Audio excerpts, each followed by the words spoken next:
Vamos trazer no vídeo de hoje um pouco da repercussão lá no Rio Grande do Sul, especificamente na Rádio Gaúcha GZH, do confronto de sábado entre Grêmio e Bahia. Expectativa para esse jogo, para esse embate, para mais esse desafio para o Bahia, trazendo mais informações sobre a equipe do Grêmio.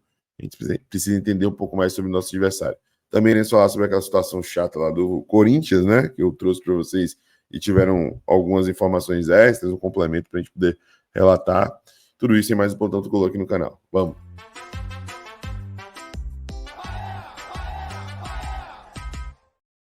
Fala, nação tricolor ligada no Sou Mais Bahia, tudo beleza? Barbaço na área, tô aqui para começar mais um vídeo, dessa vez mais um Plantão Tricolor com as últimas informações do Esquadrão de Aço para você, torcedor do Bahia, ficar muito bem informado. Chegou? Deixa o like, se inscreve, ativa o sino, no mínimo 3 conteúdos por dia, claro, compartilha com geral para dar aquela moral muito importante para a gente. Primeiro destaque está na sua tela, Ranieri, meus amigos. Lembra que a gente falou sobre a situação complicada do Corinthians, que falam pra caramba do Bahia, de fair play financeiro, mas fecham os olhos para o que tá rolando lá em Parque São Jorge, lá no Corinthians? Pois bem, se confirmou para Vene Casagrande, né, a situação complicada envolvendo o jogador Ranieri, ex-Bahia, diga-se de passagem, né? Vene trouxe o seguinte aí, o presidente do Cuiabá confirmou a informação que trouxemos da dívida do Corinthians com o Dourado referente à compra de Ranieri. Abre aspas. Por mais que o prazo seja longo para resoluções, não podemos ficar parados diante da situação. É algo gravíssimo. O Corinthians contrata um jogador de um rival do mesmo campeonato, usa o fruto de seu futebol e não paga por ele. É um processo que o Corinthians e outros clubes fazem. Contratam, devem e depois ganham tempo na justiça. Se eu faço isso com o Cuiabá, que é SAF e tem dono, o jogador rapidamente penhora nossos bens. A gente não faz e paga tudo direitinho. Pior ainda é dever e fazer várias propostas milionários a outros clubes como se nada tivesse propostas milionárias a outros clubes como se nada tivesse acontecido. Explicou aí o Dret em entrevista exclusiva ao UOL. Tá vendo aí, cara? Ninguém fala do bendito do Corinthians, né? Fala do Bahia, fala de fair play financeiro, mas a situação lá é extremamente delicada e todo mundo boca de siri. Vamos falar agora sobre o confronto, o embate entre Bahia e Grêmio pelo Campeonato Brasileiro da Série A. Informações relevantes e importantes lá da Rádio Gaúcha. O Jason Lisboa está trazendo aqui informações do Grêmio, que joga contra o Bahia sábado, 16 horas, no Alfredo Jaconi, em Caxias do Sul, Pedro. E a preparação para esse jogo começou já hoje pela manhã, teve atividade no CT Luiz Carvalho, claro, o Renato não abre mais os treinamentos, mas existem algumas pistas, alguns encaminhamentos daquilo que ele projeta para essa partida contra o Bahia no próximo sábado às 4 da tarde. X9 lá?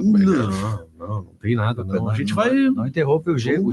Vamos buscando detalhes e informações. Não, tô perguntando uma Não, coisa existem O Renato fecha para ninguém ver. E eles veem, uma coisa importante. Existem 3 nomes que poderiam aparecer no jogo do final de semana. Opa. Dos 3, 2 têm mais chances.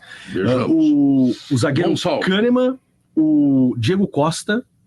São 2 atletas que podem compor a delegação para esse jogo contra o Bahia.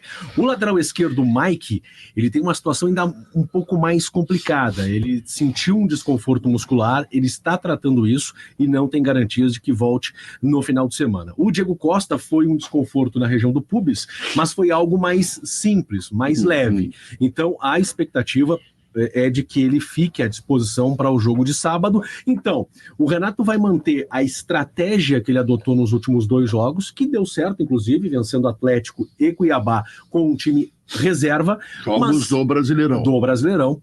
Né, dando prioridade para as Copas. Que é uma boa notícia para gremistas em geral em relação ao Bahia. É quase impossível que jogue contra o Grêmio Everton Ribeiro. Está machucado. Não treinou com bola hoje e a viagem é amanhã. É muito grande a chance de que o Everton Ribeiro nem viaje para Caxias do Sul. É o dono do time lá do Bahia. E o Grêmio não vai com força máxima, isso é uma obviedade, mas pode ir mais reforçado. Além desses 2 nomes que eu citei, tem o Rodrigo Eli, e esse joga, porque o Rodrigo Eli não vai enfrentar na terça-feira o Fluminense. Então, vai cumprir suspensão. Então, ele joga no final de semana. Então, é um Grêmio alternativo, não é um time todo descaracterizado. Você perguntou do Monsalve, é mais uma oportunidade para ele começar como titular. O Renato vem falando sobre isso, sobre dar sequência, sobre dar oportunidades e colocá-lo no time titular.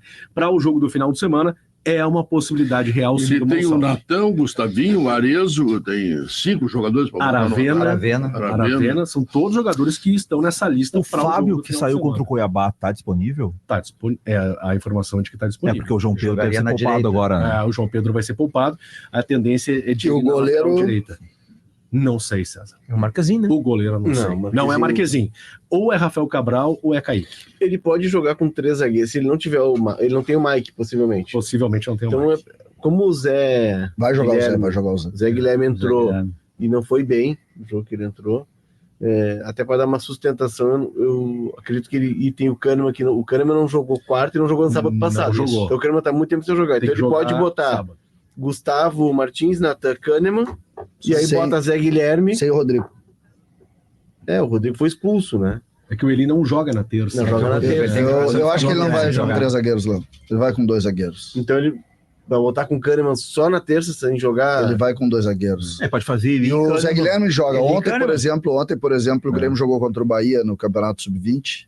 E o Grêmio ganhou 2-0. O Mac fez um gol, inclusive, no finalzinho do jogo. Tava 1-0 fora de casa. O Grêmio é segundo no Campeonato Brasileiro Sub-20.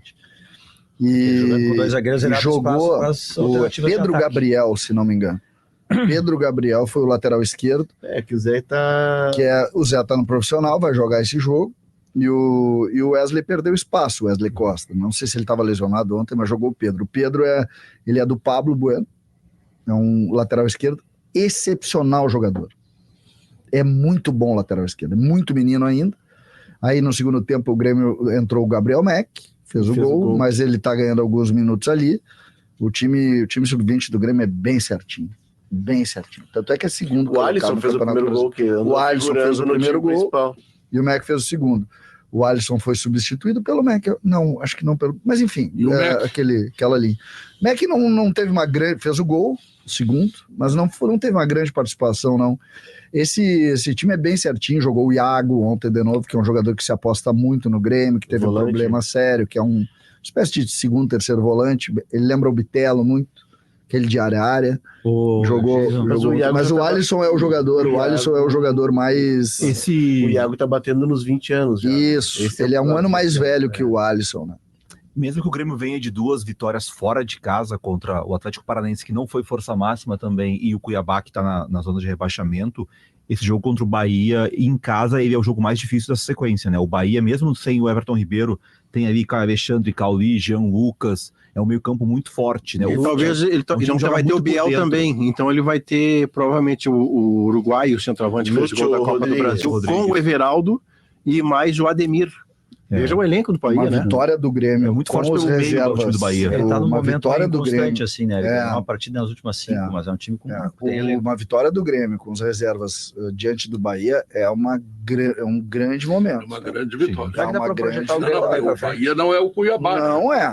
Nem o Cuiabá e nem o Juventude. Até porque o Grêmio tá atrás do Inter no Brasileirão, né? Mas não é nem o Cuiabá, nem o Juventude. Inclusive, o grande vocês querem que eu diga o que eu penso do Juventude, eu digo. A galera resenhando com a situação aí do Grêmio nessa rivalidade com o Inter, né? Cara, é isso, né? A gente percebe como em poucas vezes a gente tinha oportunidade de ver respeito, né, ao Bahia. Respeito ao Bahia, dizendo que uma vitória do Grêmio com o time reserva contra o Bahia, mesmo sendo em casa, né, seria um grande resultado e tudo mais. Então, assim, é o tipo de comentário que nos leva a crer nas entrelinhas que se for um empate com o Bahia, eles usando time reserva, não é um mau negócio, mesmo sendo em casa. Então a situação mudou, agora o Bahia tem que mostrar dentro de campo porque essa situação mudou, né? E ir para cima dos caras, com todo respeito ao Grêmio, inclusive as torcidas são próximas e tudo mais, né? Já tive a oportunidade de ir lá fazer churrasco junto com gremistas e tudo mais, na frente do estádio da Arena do Grêmio. Mas com todo respeito, assim, o Bahia tem que aproveitar essa oportunidade, né? O time reserva do Grêmio é qualificado, mas é o time reserva do Grêmio. E o Bahia vem de 2 resultados positivos, sem sofrer gols, se classificou na Copa do Brasil diante de um time extremamente forte, que é o Botafogo, ganhou o Clássico. O Bahia tem que fazer valer a sua força, tem que ir para dentro e tem que conseguir esse resultado positivo. Seria um resultado grandioso, mesmo sem o time reserva do Grêmio vencer fora de casa. Vamos buscar isso. Deixa o seu like, se inscreve, ativa o sino, compartilha e traz nos comentários a sua opinião sobre essa situação. Forte abraço, até a próxima. Eu sou mais Bahia, eu sou mais do Nordeste. E você?